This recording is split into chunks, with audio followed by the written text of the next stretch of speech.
Hello everyone, Micah Outdoor Living Guy, talking to you today about what plants to use in your landscape. It's a common question. Think about the bones of a landscape being all the hard surfaces, the destination, the fireplace, the covered structure, what you're going to use the space for, but then you have to think a critical component is how to soften the space with plants.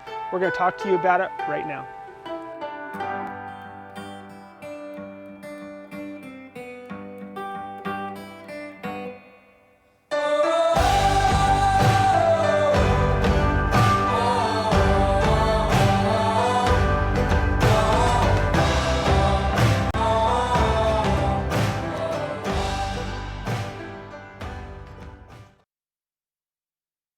One little thing I want to say about this scene right here, I want to show you what it looked like before, right now. So look at how small everything was, how much open area everything had. But now look at it, the maturity, how it really forms the space and creates little hidden nooks and hidden destinations. So that's what I want you to think about when you're building and designing your outdoor living space. Of course, the structures are important, but softening and then the maturity. Think ahead. Don't think about what it looks like right now. Think what it's going to look like in 5 years. And then you'll have an amazing space for really your lifetime of your landscape. So for many landscapes, the first thing to consider is privacy, which would be your border plants. I would strongly recommend evergreen border plants and hedges. Some of the highlights would be the classic arborvitae or laurel, both English and Portuguese. It doesn't really matter which evergreen plant you choose for your border plants. The thought is to maximize privacy and also stop your eye from leaving the landscape. So if you're in your outdoor living space looking out, you want your eye to stop at the border plants and not necessarily go through to the neighbors next door.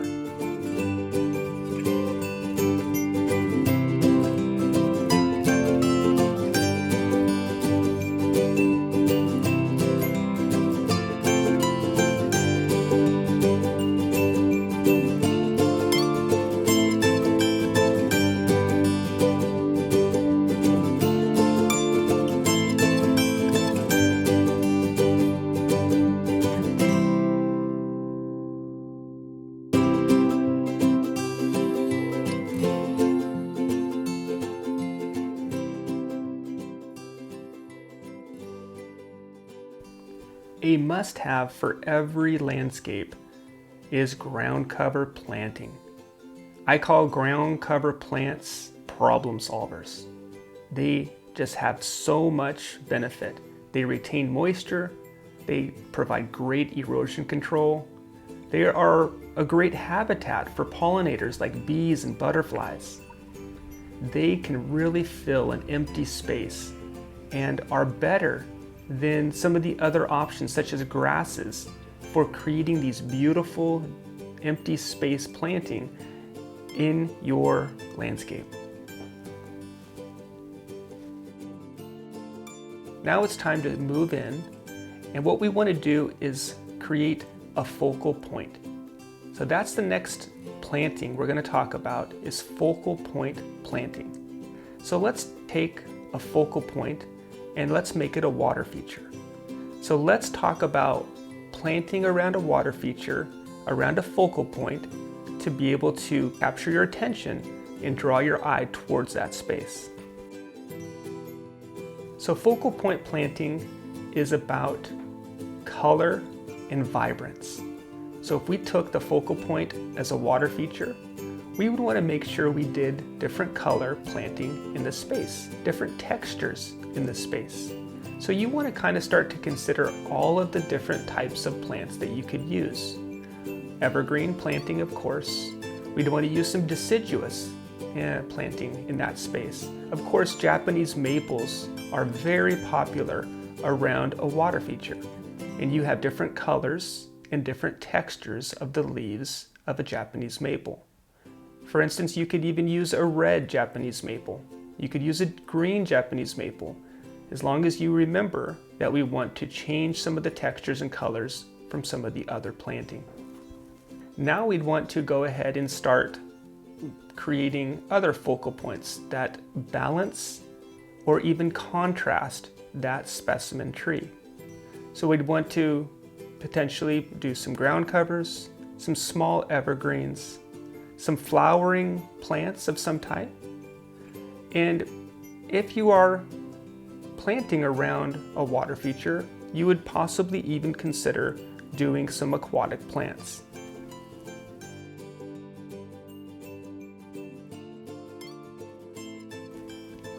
So planting around a lawn is very important. The traditional family home features a backyard, back lawn, and once you've already done your planting around the border, now it's time to layer that so you have attractive plants that are at different heights and different colors. So we want to start thinking about adding some deciduous plants, some deciduous trees, adding some layers in front of that border planting to be able to create some character, create some interest, and just make it look like a nice full landscape for that backyard space.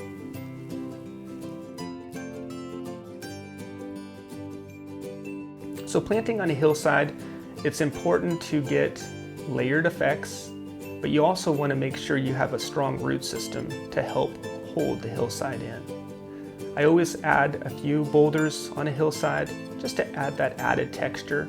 But then if you can think in layers and think in textures. So if it's a hillside, make the bottom layer a smaller plant, but maybe something colorful and fragrant. Then you can do some grasses. As you move up the hillside, maybe we can get some color, different seasonal colors. And then on the top of that hillside, let's make a nice evergreen of some kind that's going to really add a lot of fullness to the top of that hillside. Don't forget to add a couple of deciduous plants or trees in there to add that extra layer of texture. And now we have a nice hillside plant combination that really does add a lot for the space.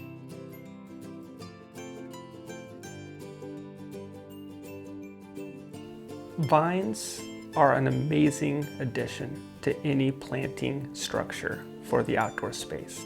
I love adding privacy screens, and I love adding vines that grow up those screens. You can do jasmine. I love jasmine for the color, for the fragrance, and it just provides an amazing wall of beautiful green and white as a border.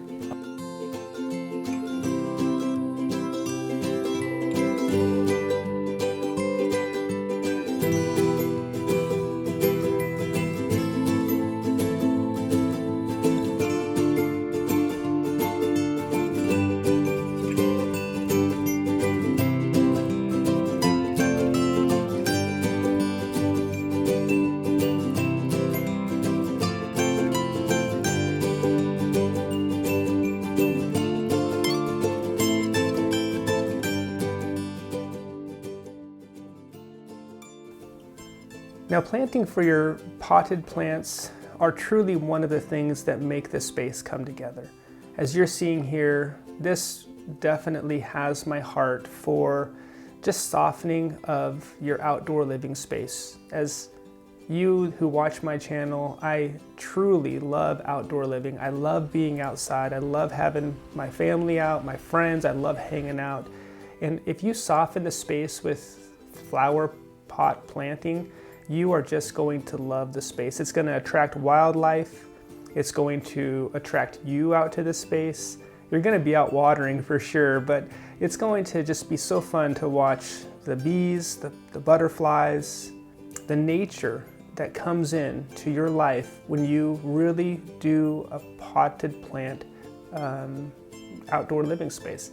Not to mention all of the other plants that we've discussed in this video. It really does come together and really becomes one with nature when you do it right.